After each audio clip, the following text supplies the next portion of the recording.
Halo Soul, hai Mistik, kembali dengan saya Tiandoko di Bermain Jiwa. Video ini saya akan ajarkan bagaimana kamu mengolah energi untuk melakukan penyembuhan baik diri sendiri atau orang lain. Jadi ini adalah sebuah prinsip-prinsip sederhana bagaimana kalian mengelola, memanfaatkan meditasi kalian. Kalau kalian bisa menyembuhkan diri sendiri, bisa mengolah energi ini, dengan demikian kamu juga bisa menyembuhkan orang lain. Jadi pada prinsipnya setiap orang itu punya kekuatan penyembuhan. Jadi dengan kamu berlatih memanfaatkan hal ini, kamu akan menemukan sebuah bentuk kepercayaan diri bahwa proses penyembuhan pertama itu datangnya dari dirimu sendiri. Jadi dalam medan kuantum atau level spirit, gelombang tadi, di sana itu sumber informasi. Jadi kalian bisa memperoleh ini lewat intuisi ya, petunjuk-petunjuknya. Tapi di sana juga kalian itu mengasup prana. Jadi prana itu adalah kekuatannya, kekuatan penggerak segala hal. Jadi ketika kamu itu menyadari bahwa segalanya adalah energi, kamu bertahan hidup itu butuh energi. Yang pertama, kamu harus terus bernafas karena dalam udara itu ada prana. Kemudian berikutnya, kamu butuh makan minum. Karena dalam setiap makanan dan minuman itu ada energi, ada prananya. Jadi prana itu adalah kekuatan kreatifnya ya. Jadi kalau makanan bergizi mengandung apa misalnya vitamin, mineral, setiap vitamin punya kekuatan kreatif. Jadi ini aspek spiritual yang tidak berwujud. Aspek materialnya adalah penjelasan fungsinya. Vitamin A untuk apa, vitamin B untuk apa, nah semacam itu. Nah yang berikutnya terkait tadi bahwa kalau kamu terhubung dengan sumber, kamu tuh mengasup informasi. Jadi informasi itu sendiri adalah energi. Kalau kamu baca berita yang buruk, itu berefek pada level energimu. Nah kalau kalian bermeditasi, kalian kembali ke titik nol, itu kalian terhubung dengan dimensi tanpa batas. Kalian akan merasa tenang, lebih rileks, ya kan, lebih punya kontrol mental. Nah ini yang dimaksud kamu mengasup energi di level informasi. Nah informasinya ini yang dikatakan tidak ada wujudnya, tapi kamu bisa rasakan efeknya. Nah itu kenapa ada dalam praktek spiritualitas itu olah nafas, karena pengolahan nafas itu terkait dengan ritme kinerja dari detak jantung dan otak kalian. Kalau itu selaras, itu akhirnya berpengaruh pada semua fungsi tubuh. Kalau istilah dalam pemahaman yoga ada tentang titik-titik cakra. Jadi sekali lagi, meditasi, olah nafas, di mana kamu mencoba mengharmonisasikan antara pikiran, tubuh, dan jiwa. Itu kalian dalam posisi seimbang, dan saya sering beri istilah sebagai titik nol. Karena ketika kamu dalam titik nol, kamu selaras, ini kamu terhubung dengan semuanya. Jadi dari konteks pemahaman spiritualitas, spirit itu hanya satu-satunya ya. Kalau dari istilah fisika kuantum, ya ini adalah medan kuantum. Dan saya sering menjelaskan spirit itu seperti gelombang, ya di sana itu adalah sumber sekaligus kekuatannya. Maka kalian mengenal ada istilah efek placebo. Kalau kalian terhubung dengan sumber satu-satunya ini akan berpengaruh banyak pada kondisi energi kalian, yang akhirnya nanti berpengaruh pada kondisi mental, kesehatan mental, dan juga kesehatan fisik atau jasmani kalian. Berikutnya yang penting diketahui itu adalah penyembuhan di level fisik dan di level energi. Jadi penyembuhan di level fisik itu seperti penyembuhan lewat medis ya. Artinya dia menyembuhkan pada organ fisik. Nah, kalau penyembuhan di level energi itu adalah mengembalikan kinerja dari setiap organ kita pada kondisi normalnya atau kondisi semula sebelum mengalami sakit. Nah pada prinsipnya kalian bisa rasakan sendiri, apapun yang terakumulasi dalam pikiran maupun emosi kalian akhirnya nanti akan mempengaruhi kinerja organ, dan ketika ini permanen kamu menjadi sakit secara fisik. Jadi dengan demikian, ketika kamu sudah mengolah dengan rutin dari awal, kamu melakukan penyembuhan di level kelistrikannya dulu. Jadi fungsinya sebenarnya penyembuhan energi itu awalnya untuk pemeliharaan supaya tidak menjadi penyakit fisik. Nah beberapa penyakit itu kalau kalian pergi ke dokter tidak bisa langsung disimpulkan. Nah ini bisa menjadi indikator kuat bahwa dia hanya baru di tahap penyakit yang sifatnya di level energi. Oke. Jadi ini indikator sederhana. Jadi ketika nanti kalian menemui hal ini, artinya kalian perlu fokus pada aliran energi kalian, pada kondisi pikiran dan emosi kalian.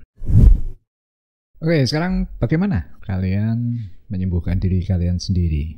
Jadi kalau kalian paham bagaimana menyembuhkan diri sendiri, ini nanti juga bisa dipraktekkan ke orang lain.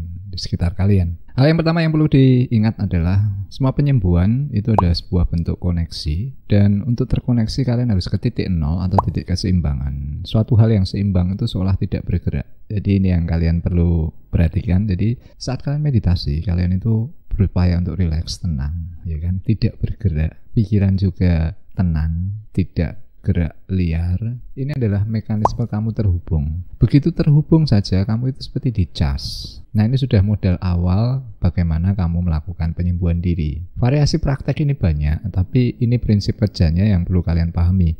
Ada istilah grounding, cleansing, itu sebenarnya hanya bentuk ritual dari apa yang dituju dengan posisi secara mental kalian dalam keseimbangan.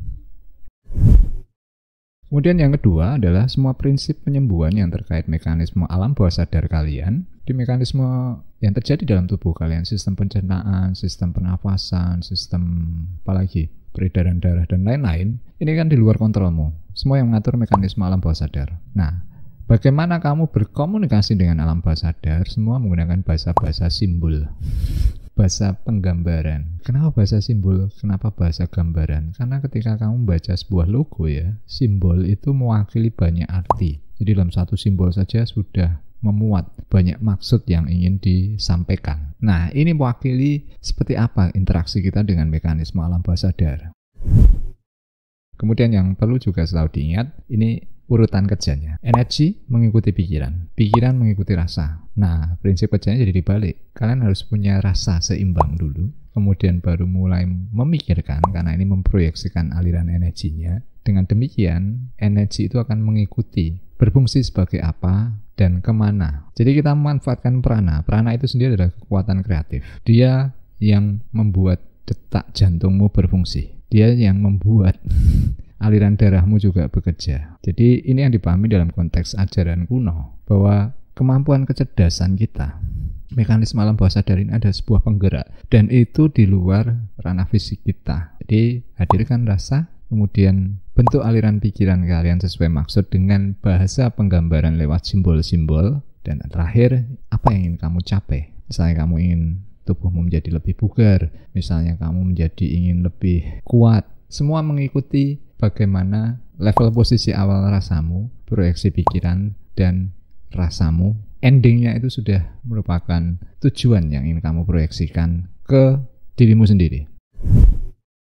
Nah, sekarang terus bagaimana mas bahasa simbol atau gambarannya? Kalian tidak perlu berpikir rumit, karena ini adalah kekuatan kreatif. Ada dua hal yang paling umum digunakan, yakni adalah visualisasi cahaya dan juga bisa dengan pernafasan cahaya. Visualisasi cahaya yang paling mudah, memvisualisasikan cahaya putih dari semesta. Bayangkan dari langit, ya, turun ke cakra, kemudian alirkan ke tiap 7 titik cakra untuk penyeimbangan. Kemudian nanti ambil lagi cahaya putih, bayangkan, kemudian arah ke area mana yang kamu niatkan untuk kamu sembuhkan. Misalnya badanmu capek, ya, kakimu capek. Bayangkan cahaya tadi itu berfungsi seperti menyembuhkan kakimu yang capek tadi. Kamu arahkan ke sana, kemudian rasakan kondisi awal ketika kakimu itu tidak capek. Semacam itu. Jadi semuanya bagaimana kita membentuk sebuah aliran energi dengan simbol-simbol dan meniatkan outputnya. Itu sudah sebuah bentuk langkah penyembuhan sederhana. Nanti kalau untuk detailnya ada berbagai teknik,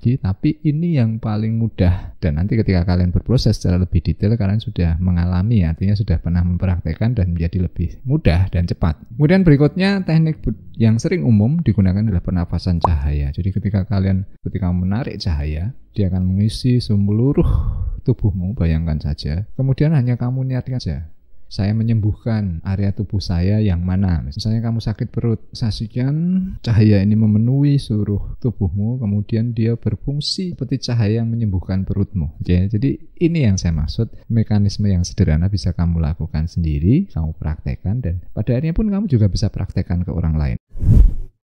Nah, kemudian langkah pelengkap ya. Ini seperti kamu menjaga kesehatan fisik. Kalau dalam kesehatan fisik kita itu ada semacam diet dan suplemen. Lalu kalau diet seperti apa Mas? Nah, kalau makanan kan ada wujudnya ya. Kamu diet apa? Misalnya diet karbo, ya kan, mengurangi nasi, diet lemak, mengurangi daging. Di sini adalah diet informasi. Jadi informasi mana yang mempengaruhi kondisi emosimu itu menjadi lebih terbatasi. Misalnya, kamu baca berita yang mengkhawatirkan, menakutkan, itu akan melemahkan kondisi energimu. Maka kalau kamu mau melakukan diet, ya kamu pilih-pilih informasi mana yang kamu konsumsi. Kemudian sebaliknya, apa yang dikatakan suplemen itu adalah mengkonsumsi aliran energi dalam informasi yang memberi kamu kekuatan. Kamu bisa mendengarkan musik meditasi, kamu bisa mendengarkan audio motivasi, semacam itu. Oke, jadi ini tips-tips sederhana yang kalian bisa lakukan untuk memproses mengolah energi, memanfaatkan meditasi kalian. Jadi dengan demikian ketika kalian merasakan efeknya, kalian mulai terhubung lebih pada diri sejati kalian, kekuatan kalian. Kalau kalian suka video ini, silahkan berikan like, silahkan share, berikan komentar, dan kita akan ketemu di video selanjutnya. Selamat bermeditasi, selamat bermain jiwa.